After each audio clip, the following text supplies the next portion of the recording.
Right, so we're going to make a descent here and head for the barn, basically is what we're doing.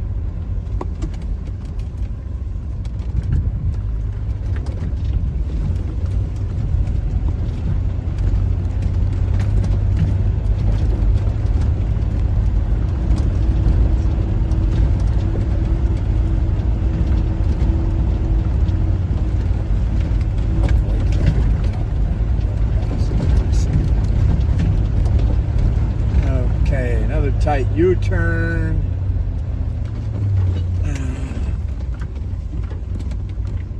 And it's going to be a 3-pointer, this one.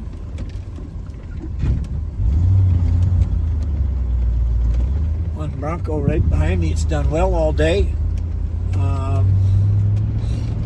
We were talking earlier. So the Achilles heel on the Bronco and the Raptor is the rack and pinion steering. Plain and simple. That's the fragile part.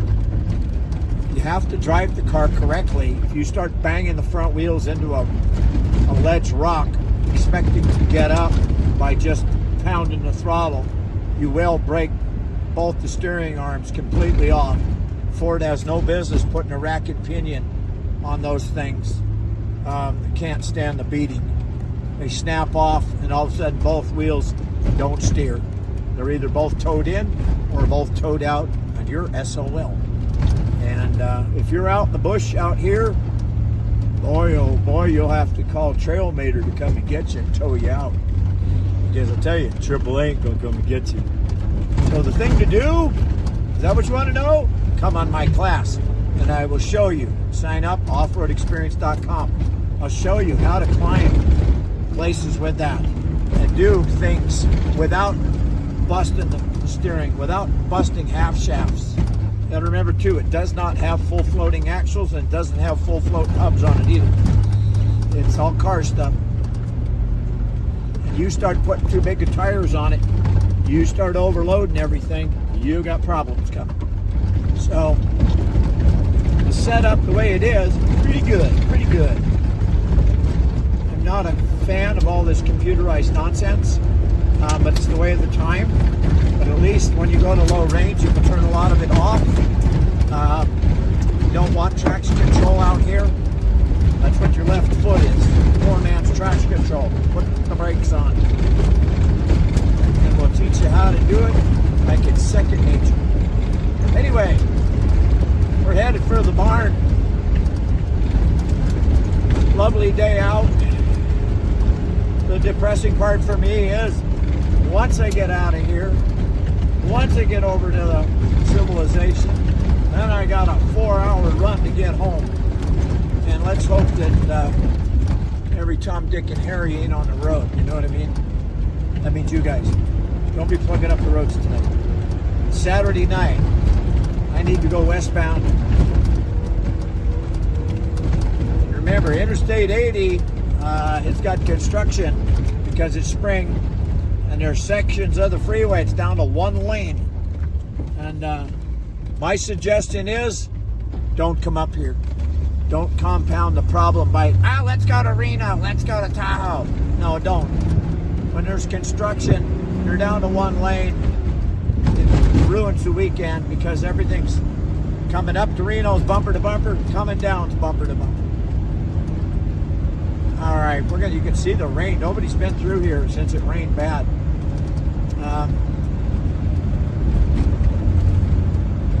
One faint track on the right, now one's appeared on the left. 2 weeks ago, like I said, to the day, I was here. All right, I've got to send an important text to my crew so they know where I'm at, where I am, my ETA. We always have backup just in case something was to go wrong and I disappear from the face of the earth. So we're going to switch off just so we can talk to them real quick, and we'll be right back. No. Okay, into the sun, setting sun. It's just off my right corner here. Grab me a Gatorade here.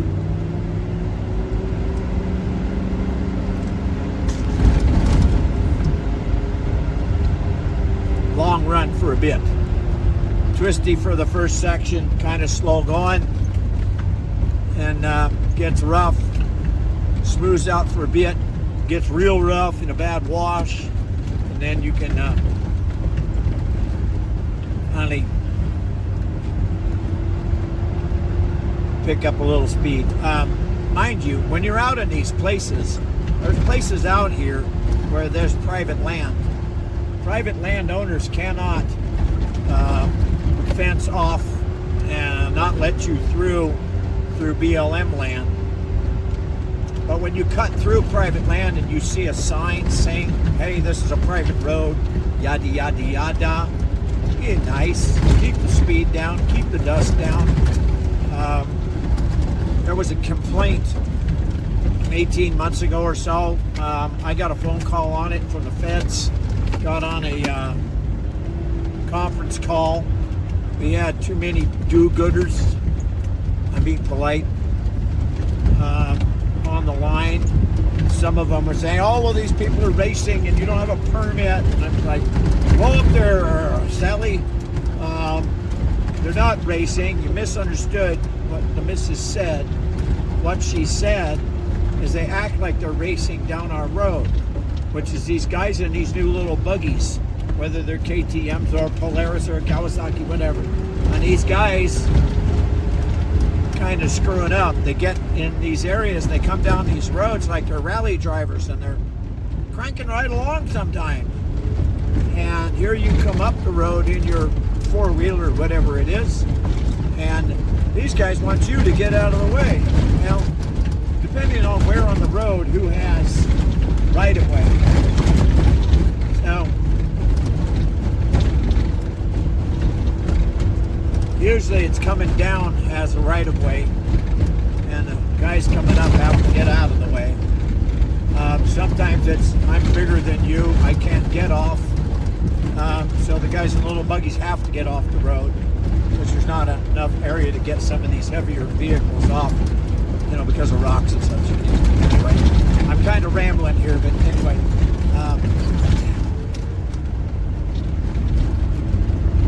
The idea was is the feds were getting, let's just say, a little too uppity. There was so many people attached to this email thing and the conference calls, and it was hard to make out who was doing what. And the family that lives near here, I ended up talking with them privately, and her exact words were something along the line of, no, I think they've misunderstood what we've said.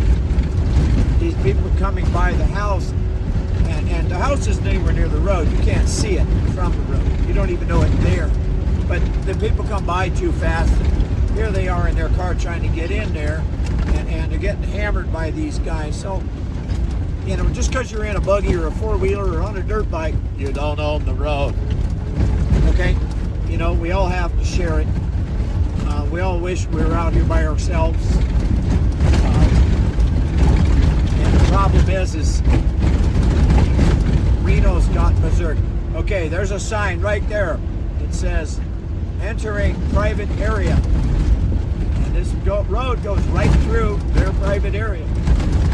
And I have permission to drive and do whatever I want to on their roads, in their area. You don't. So, anyway, get where I'm going. A little respect, please. A little common sense. Okay, look at that. This is always fun corner. If you're going fast, you can ricochet off of this and shoot down the wash. In Nevada, driving down a wash, 100% legal.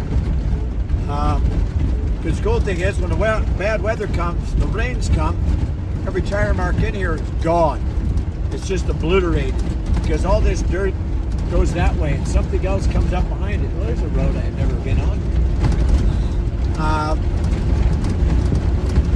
Anyway, we're gonna catch up to their fence line. There's the word, here in a minute.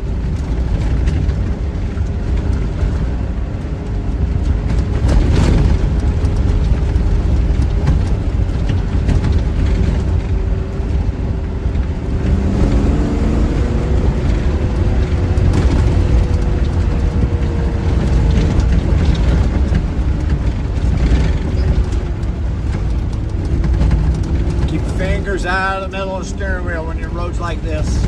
Come around a corner and the flash floods move the rock and you catch it with a wheel. Boy, it'll make your hand hurt.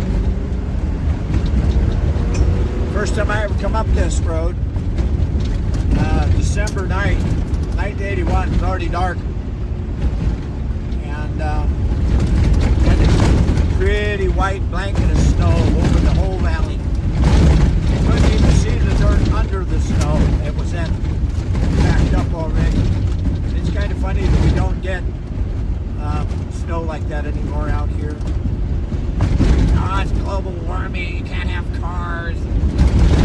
Yeah, right, good luck with you listening to all that nonsense.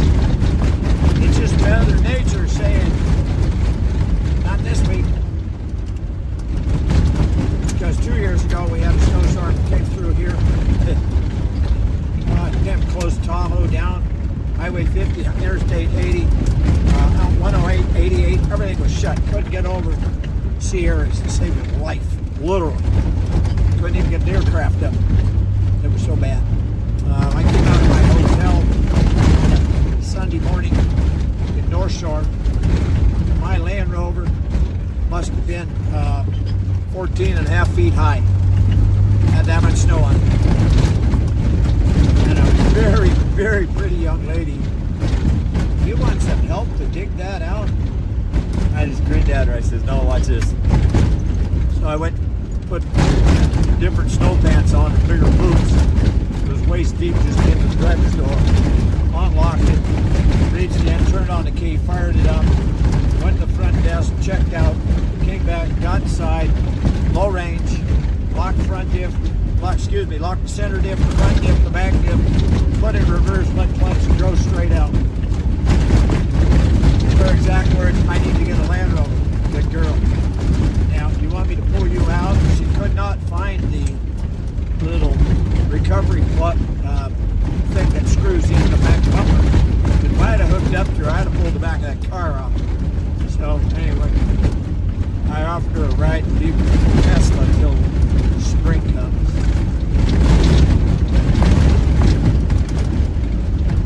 Fabulous. Coming down to the fence line here.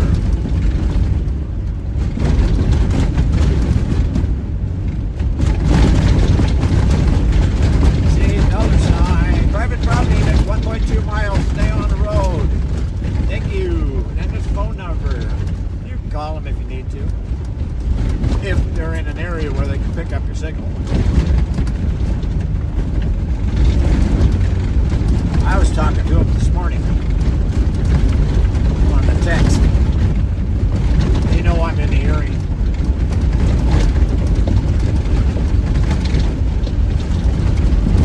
Beautiful out. Look at that. Wow. Here I am in a place that I absolutely adore. Paddling down dirt roads.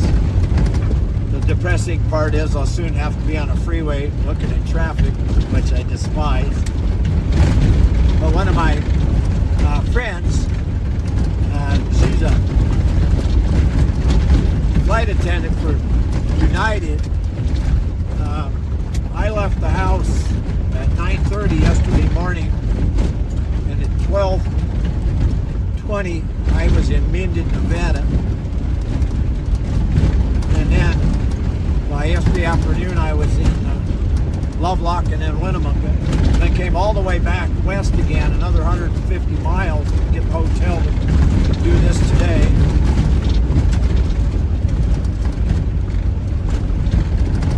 Come 10:30, I'm in the hotel, got all cleaned up. I text her, she still wasn't on the ground yet. I mean, because there's no, you can't text while they're airborne. Finally at 11:20, she pops on and says, just got to the hotel. They were wheels up before 2 p.m. San Francisco time. And nearly a 9-hour flight. She says the turbulence was insane. Boy, oh boy, would you like to go to Tahiti? God damn. Anyway, where's a good oil pan smasher if you got the wrong car? Kind of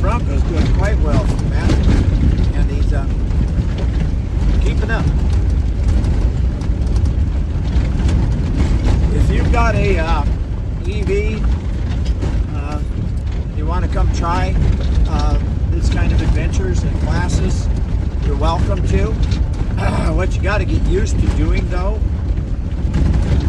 just so you know how to do this, is to find some way, because the problem is you don't have an engine to listen to. You don't have a tachometer saying, the engine's at 2,200 RPM. So it's very hard to brake stand the thing with left foot braking and right foot throttling to make it go somewhere without wheel spin, because you have so much instantaneous power under your foot. And I know for a fact this is not going to be the future of cars. It's not electric. And I've been around the automotive industry all my life, and I'm 67 now, so that tells you a lot. And the biggest problem with these damn electric cars is A, the batteries are unrecyclable, period. Anybody's telling you anything different is full of it. I said a few years ago, when our illustrious crippled president kept yakking away, that you can't keep on about. Same with Gavin Useless in California, we're going to be an all-electric state. Well, that's gone out the window now. Our economy would crash. PG&E, no way. Southern Edison could never produce enough power. But everybody with a 2-car or 3-car family in electric cars, it can't happen. We don't have the infrastructure for it.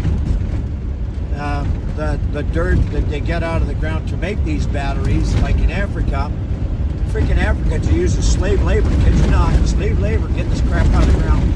The last thing we need to do is be adding to their income. No. These people using slave income, you shut them off. You don't sell nothing, or they don't buy anything from them, right? Got to be common sense. But anyway, I told our illustrious leader in Washington, I said, you have to find a place in how to recycle these batteries. At present, there's no way to recycle them. You're going to have to put these things somewhere. And I have a great place that you could use. There's an empty garage at 1600 Pennsylvania Avenue. Yada, yada, yada. The press thought it was hysterical. Illustrious leaders didn't. Shows how much lack of humor they have. Whee! Anyway, it's going to be gasoline for a while, people, because nobody's figured out how to make the rest work. A couple of people that are trying other ways, hydrogen, they'll never make any power out of it. You surely won't be able to have a semi running on hydrogen. No hydrogen, water. Anyway, enough of my political ramblings. We are just about out of here. Hope you enjoyed the ride today. And like, subscribe. See, right there, no trespassing. Right? So if you see that, stay out. This is Nevada. The laws are different here.